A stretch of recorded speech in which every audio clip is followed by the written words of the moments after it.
Sound শুনেই বুঝতে পেরেছেন কতটা মুচমুচে হয়েছে।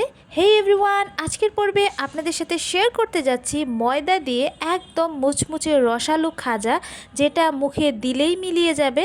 মাত্র 3টা উপকরণ দিয়ে ভীষণ মজার এই রেসিপিটি বানিয়ে নিতে পারবেন। আর আমার এই রেসিপি ফলো করে যদি আপনি বানান তাহলে একদম পারফেক্ট স্বাদের খাজার রেসিপি পাবেন।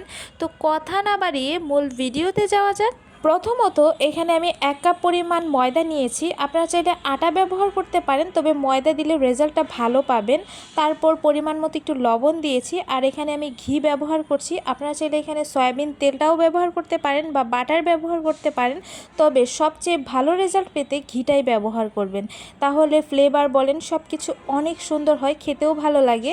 তো তারপরে খুব ভালোভাবে মিক্সড করে নিয়ে এখানে নর্মাল পানি দিয়ে খুব সুন্দর একটা ডো তৈরি করে নিব। খুব শক্ত বা নরম হবে না, দেখতে পাচ্ছেন একদম পারফেক্টলি আমার ডোটা রেডি হয়ে গেছে। এটা 30 মিনিটের জন্য আমি রেস্টে রেখে দিচ্ছি। আর এদিক দিয়ে আমি একটা চিনি শিরা রেডি করে নিব। এখানে 1 কাপ পরিমাণ চিনি দিয়েছি আর হাফ কাপ পরিমাণ পানি দিয়েছি, আর এখানে একটা এলাচ দিয়েছি ফ্লেভারের জন্য। কিছুক্ষণ পর যখন এটা পারফেক্টলি ডান হয়ে যাবে আপনি বুঝতে পারবেন, হাতের সাথে এইভাবে লাগিয়ে দেখবেন, যদি একটা তারের মতো হয়ে যায় তার মানে একদম পারফেক্টলি ডান হয়ে গিয়েছে। তো আমি এটা নামিয়ে নিচ্ছি। আর এদিক দিয়ে আমি যে ময়দার ডোটা রেস্টে রেখে দিয়েছিলাম সেটা আমি 5টা ভাগ করে নিয়েছি। আপনারা আপনাদের পরিমাণ মতো করে নেবেন। আমি 5টা রুটি বানিয়ে তারপর এটা বানাবো। তো আপনারা যদি পরিমাণে বেশি করতে চান তাহলে কিন্তু আরও বেশি পরিমাণে করতে পারেন। আমি যেহেতু আজকে পরিমাণে কম করব, যার কারণে আমি এই 5টা বানিয়ে নিয়েছি। এক স্টেপেই আমি শেষ করে ফেলবো। এই তো কথা বলতে বলতে আমার রুটিগুলো একদমই রেডি হয়ে গেছে। আর যতটা পারবেন এই রুটিটা একটু পাতলা রাখার চেষ্টা করবেন, তাহলে খুবই ভালো হবে। তো এখন আমি একটা রুটি নিয়েছি আর এখানে তেল দিয়ে দিয়েছি, সয়াবিন তেল। আর এখানে ব্যবহার করছি চালের আটা। চালের আটা না থাকলে আপনি কর্নফ্লাওয়ার ব্যবহার করতে পারেন, কর্নফ্লাওয়ার না থাকলে আপনি ময়দাটা ব্যবহার করতে পারেন। তবে খুব সুন্দর ভালো রেজাল্ট আসে চালের আটা দিয়ে। তো চালের আটা দিয়ে এইভাবে স্টেপ বাই স্টেপ করে নিচ্ছি, আপনারা দেখতে পাচ্ছেন। আপনারা চাইলে খুব সুন্দরভাবে কর্নফ্লাওয়ার দিয়ে করতে পারেন, কর্নফ্লাওয়ার দিয়ে করলেও খুবই ভালো হয়। এখন আমি রুটিগুলো এক সাইজ করে নিচ্ছি সবগুলো রেডি করে নেওয়ার পর। তো এইভাবে করে নেবেন, তাহলে কিন্তু খুবই ভালো আসে। তো এখানে আমি একটু নর্মাল পানি নিলাম, নিয়ে সাইড করে রেখে দিয়ে এটা খুব সুন্দরভাবে ফোল্ড করে নিব। একদম শক্তভাবে ফোল্ডটা করতে হবে, ভিতরে কোনো নরম রাখা যাবে না। দেখতেই পাচ্ছেন কতটা হার্ডভাবে আমি করছি। তো লাস্টে আমি এখানে পানি দিয়ে জাস্ট লক করে দিলাম। এটা পানি দিয়ে যদি লক করেন তাহলে কিন্তু খুবই ভালো হয়, না হলে কিন্তু একদম খুলে যাবে। ভাজার সময় বলেন যখনই বলেন খুলে যাবে। আর এখন দেখতে পাচ্ছেন একদমই খুলে যাচ্ছে না।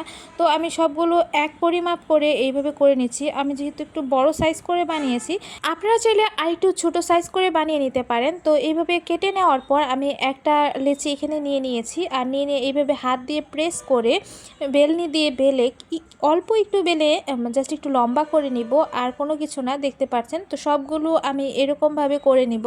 এই খাজাটা বানানো এতটা ইজি আমার জানা ছিল না। আমি রিসেন্টলি এটা ট্রাই করেছি, আর এটা খেতে এত বেশি মজার হয়, নিজের হাতে বানানোর পরেও খেতে এত মজা হয়, একদম দোকানেরটার মতোই লাগে। আপনারাও কিন্তু বাসায় একবার ট্রাই করে দেখতে পারেন। তারপর চুলায় একটি কড়াই বসিয়ে এখানে সয়াবিন তেল দিয়ে দিয়েছি পরিমাণ মতো। আপনি আপনার পরিমাণ মতো দিবেন, অবশ্যই পরিমাণে বেশি দিতে হবে। দিয়ে এখানে আমি সবগুলো খাজা দিয়ে দিচ্ছি। সবগুলো বলতে এখানে তিনটা করে ব্যাচ করে ভেজে নিব। আপনি যখন তেলে খাজাটা দিতে যাবেন অবশ্যই তেল যেন খুব বেশি গরম না হয় সেদিকে খেয়াল রাখবেন, না হলে কিন্তু উপরটায় একদম কালার চলে আসবে আর ভিতরটা নরম থাকবে, কাঁচা থাকবে, খেতে ভালো লাগবে না।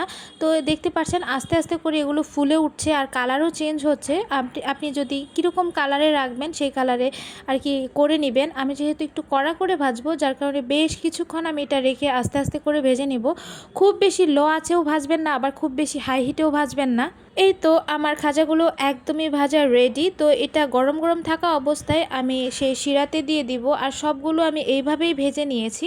তো শিরা এই পর্যায়ে ঠান্ডা হয়ে গেছে, কিন্তু শিরাটা দেখেন একদম পারফেক্টলি হয়েছে। তো খাজাটা শিরার ভিতরে বেশ কিছুক্ষণ চুবিয়ে একদম আমার এই খাজাটা রেডি হয়ে গেছে। এখন একটা একটা করে তুলে নিব। পরের ব্যাচেরগুলোও আমি এইভাবে করেই করে নিয়েছি। এইভাবে এই খাজাগুলো বানালে এত বেশি মজার হয়, আপনি এই খাজাটা মানে এয়ারটাইট বক্সে 1 মাস থেকে 1.5 মাস পর্যন্ত সংরক্ষণ করতে পারবেন। আর এইভাবে আপনারা বাসায় অবশ্যই একবার ট্রাই করে দেখবেন। যারা মিষ্টি লাভার, যারা মিষ্টি খাবার পছন্দ করেন, অবশ্যই তাদের এটা অনেক বেশি ভালো লাগবে। তো আপনার জাস্ট ভিতরটা দেখায় কতটা ক্রিস্পি হয়েছে, আমি একটা ভেঙে আপনাদের দেখাচ্ছি। বুঝতেই পারছেন কতটা পারফেক্টলি হয়েছে। তো আমার এই ছোট্ট কুকিং ভিডিওটা কেমন লাগলো অবশ্যই জানাবেন। Thanks for watching, bye bye.